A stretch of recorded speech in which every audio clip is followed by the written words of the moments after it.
বন্ধুরা, ভোলে বাবা বারকরিকা ধারাবাহিকের আজকের পর্বে দেখানো হয়েছে ঝিল বাড়িতে ফিরেই কাঁদতে থাকে। ঝিলের বন্ধুরা ঝিলের কাছে জানতে চায়, কিরে ঝিল, তুই এভাবে কাঁদছিস কেন? এমনকি বস্তির কাকিরাও ঝিলের কাছে জানতে চায় কি হয়েছে ঝিল। তখনই ঝিলের মা ঝিলকে বলে, আমি বুঝতে পারছি তোর কি হয়েছে। ঝিল বলে, না তুমি কিচ্ছু বোঝনি তুমি কিছু। মা, আমার মাথা ব্যথা করছে, সেজন্যই আমার কান্না পাচ্ছে। তখনই বস্তির একজন বলে, সে কি রে, তুই তো একটু আগে ডাক্তারের কাছ থেকে এলি, তবে এখন তোর আবার কেন মাথা ব্যথা করছে? তোর বলি তো ডাক্তার, তাকে কি ডাকবো? ঝিল বলে, না, কাউকে ডাকার প্রয়োজন নেই, আর বারবার করে বর বর বলবি না তো। একটা মিথ্যে বিয়ে দিয়ে দিলেই কেউ বর হয়ে যায় না, তাই এইসব কথা আমার সামনে বলবি না। কাকিমারা তখন মিনুকে বলে, মিনু, আমার মনে হয় কি মেয়েটাকে শ্বশুরবাড়িতেই পাঠিয়ে দাও। ওর বর ডাক্তার, ওখানে থাকলে সেবা যত্নে থাকবে, ভালো থাকবে, আর তাড়াতাড়ি মেয়েটা সুস্থও হয়ে যাবে। এত বড় একটা অপারেশন হলো, মেয়েটা তবু কেন সুস্থ হচ্ছে না সেটাই তো বুঝতে পারছি না। ঝিল তখন চিৎকার করে কাকিমাদের বলে, তোমরা এখন এখান থেকে যাও তো, চলে যাও। তখন থেকে ফালতু কেন বকছো? হ্যাঁ, চলে যাও এখান থেকে। ঝিলের বন্ধুরা কাকিমাদের বলে, প্লিজ তোমরা এখন এখান থেকে যাও না। দেখছো তো ও কান্নাকাটি করছে, চিৎকার করছে, এটা তোর শরীরের পক্ষে আরও ক্ষতিকর। কাকিমারা ওখান থেকে চলে যায়। ঝিলের বন্ধুরা বলে, ঝিল, এই ঝিল, তুই এভাবে কাঁদছিস কেন রে? ঝিলের দিদি ঝিলকে বলে, সামান্য মাথা ব্যথা হলে কাদার মেয়ে তুই নোস, কি হয়েছে রে? তোর বরের জন্য মন কেমন করছে? ঝিল তখন তার দিদিকে ধাক্কা দিয়ে দূরে সরিয়ে দেয়। অন্যদিকে মিনু এসে ঝিলকে বলে, তুই তোর দিদিকে এভাবে ধাক্কা দিলি কেন? কি রে, এভাবে ধাক্কা দিলি কেন? ঝিল বলে, তাছাড়া আর কি করবো? হ্যাঁ, কি করব? তখন থেকে বাজে কথা বলে যাচ্ছে। কেন, তোরা জানিস না একটু আগে আমি ডিভোর্সের ব্যবস্থা করে এসেছি? আমি ডিভোর্সের পাকা কথা বলে এসেছি। তবুও তোরা বারবার করে বর বর কেন বলছিস? হ্যাঁ, এইসব কথা বলে কেন আমায় অপমান করছিস? তোরও তো বিয়ে হয়েছে, তুই জানা তোর বরের কাছে। মিনু তখন ঝিলকে শান্ত হতে বলে। অন্যদিকে দেখানো হয় সাক্ষ্য তার চেম্বারে পেশেন্ট দেখছে। আজ সাক্ষ্যর মন খুব ভালো। সাক্ষ্য ভেবেছে ঝিল তাকে বুঝি ভালোবাসার কথা বলেছে, তাকে চিঠি দিয়েছে। যদিও চিঠিটা এখনও মেলে দেখার সময় পায়নি সে। যখনই চিঠি মেলতে যাচ্ছে, একের পর এক পেশেন্ট আসছে, কেউ না কেউ চলেই আসছে। এইবার এই পেশেন্ট পার্টি সাক্ষ্যকে বলে, প্রথমবার যখন আপনাকে দেখেছিলাম ডাক্তারবাবু, খুব ভয় পেয়েছিলাম। অনেকেই বলেছিল আপনি বেশ রাগী, আবার সেদিন আপনি একটু চিৎকারও করেছিলেন।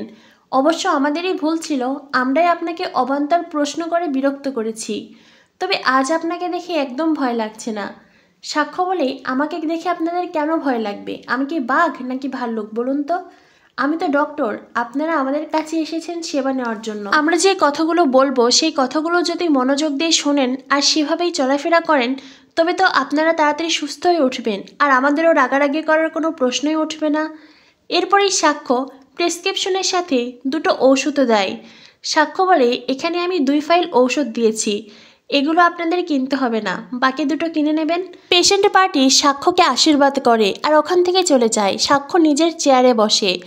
সাক্ষ্য মনে মনে ঝিলের কথা ভাবে। সাক্ষ্য বলে, ঝিল, তুমি কতটা বোকা, তাই না? তুমি আমাকে এই যুগে এসে চিঠি লিখেছ কেন? আমার ফোনে মেসেজ করলেই তো আমি এতক্ষণে দেখে ফেলতে পারতাম। আর এই চিঠিটা যখনই খুলতে যাচ্ছি, কেউ না কেউ ঠিকই চলে আসছে। যাই হোক, এখন শান্ত মনে চিঠিটা পড়ব, তারপরেই বাকি সব কাজ। এরপরেই সাক্ষ্য যখন চিঠিটা পড়তেই যাবে, ঘরে আসে চৈতি। চৈতিকে দেখে সাক্ষ্য সেই খামটা আবার লুকিয়ে ফেলে। চৈতি সাক্ষ্যকে বলে, সাক্ষ্য, মানে তোর মেজিকার একজন পেশেন্ট, অবস্থা খুবই খারাপ, কিন্তু মেজিকা তো এখানে নেই, তাই তুই যদি পেশেন্টটাকে দেখতি। সাক্ষ্য বলে, আমি কি করে দেখব? আমি তো রোগীর ডিটেলস কিছুই জানি না। তাছাড়া হুট করে একজনের পেশেন্ট কি আরেকজন ডক্টর দেখতে পারে নাকি? তার জন্য তো সব কিছু জানা চাই। তখনই চৈতির কাছে ফোন আসে। ফোনে জানানো হয় মেজিকা চলে এসেছে। সাক্ষ্য বলে, যাক, তবে তোর প্রবলেম মিটেই গেল। চৈতি সাক্ষ্যকে বলে, তোর কি পেশেন্ট দেখা শেষ? সাক্ষ্য বলে, হ্যাঁ শেষ। চৈতি বলে, আমারও শেষ, চল না কফি খাই। সাক্ষ্য বলে, কফি খাওয়া যেতেই পারে। চৈতি বলে, তবে চল ক্যান্টিনে চল। সাক্ষ্য বলে, না, আমি ভাবছিলাম যদি এখানেই কফি খাওয়ার ব্যবস্থা করতে পারি। চৈতি বলে, কেন, ক্যান্টিনে কেন যাবি না? তুই তো এখন বাড়িতেই ফিরবি। সাক্ষ্য বলে, না মানে আমার একটা অন্য কাজ আছে। চৈতি বলে, কোন দিক দিয়ে যাবি বলতো? সাক্ষ্য বলে, কেন? চৈতি বলে, না মানে আমি আজকে গাড়ি আনিনি, তাই ভাবছিলাম যদি তোর গাড়ি করে যেতে পারতাম। সাক্ষ্য বলে, ঠিক আছে, আমি তোর জন্য গাড়ির ব্যবস্থা করে দিচ্ছি, আমি নার্সিংহোমে বলছি। চৈতি বলে, না না, নার্সিংহোমে যদি বলারই হতো আমি নিজেই বলতে পারতাম, আলাদা করে তোকে কেন বলতে গেলাম? আমি তো তোর গাড়ি করে যেতে চাই। সাক্ষ্য বলে, কিন্তু আমার আলাদা কাজ আছে রে, আজ হয়তো হবে না। এরপরেই চৈতি সাক্ষ্যকে বলে, আচ্ছা সাক্ষ্য, ঝিল আর তোর ব্যাপারটা কি হলো? সাক্ষ্য বলে, সে ব্যাপারে এখনও কিছু ফাইনাল হয়নি, কাল হয়তো তোকে ফাইনাল বলতে পারবো। চৈতি বলে, কাল শিওর? সাক্ষ্য বলে, হ্যাঁ শিওর। এরপরেই চৈতি বলে, আচ্ছা ঝিলিকে তোকে কিছু দিয়েছে?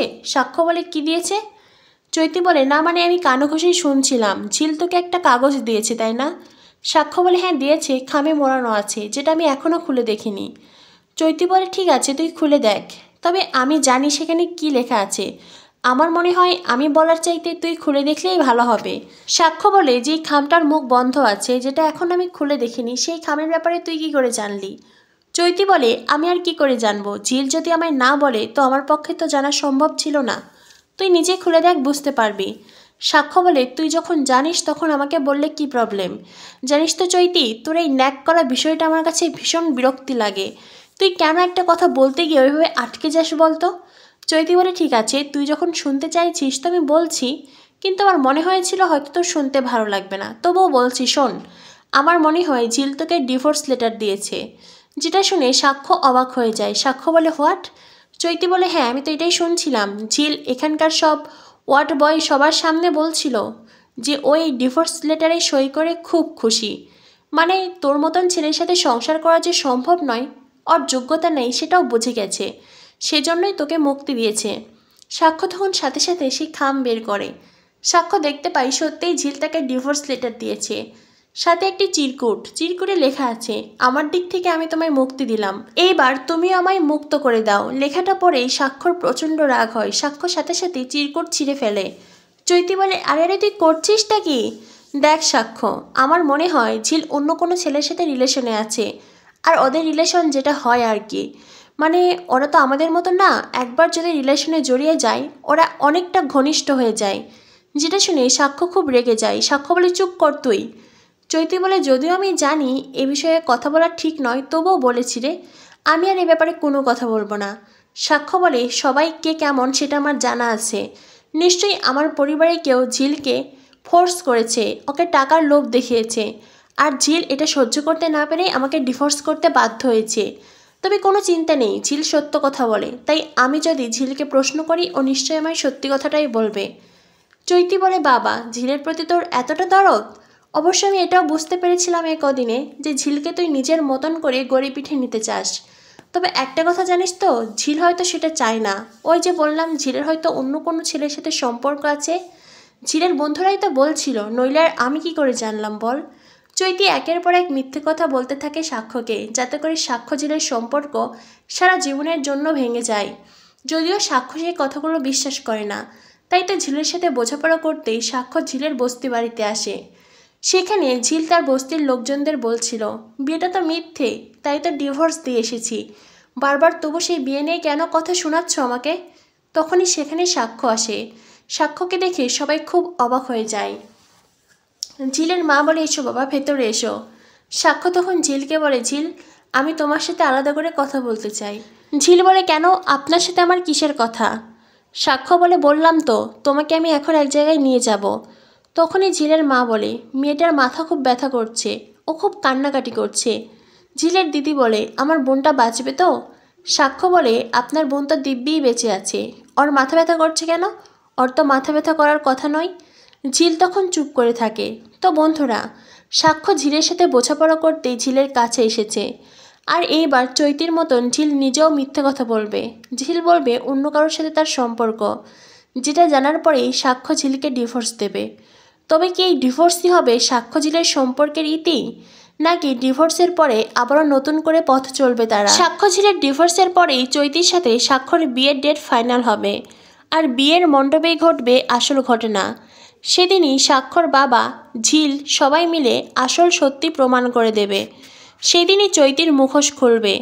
সাক্ষ্য জানতে পারবে এই সব কিছুর পেছনে জড়িত আছে চৈতি, যে কিনা নিজেই ঝিলকে ডিভোর্স করতে বাধ্য করেছে। কি হতে চলেছে ভোলে বাবা পার করেগা ধারাবাহিকে? ভোলে বাবা পার করেগা ধারাবাহিকের সকল আপডেট পেতে আমাদের সাথেই থেকো। ধন্যবাদ সবাইকে।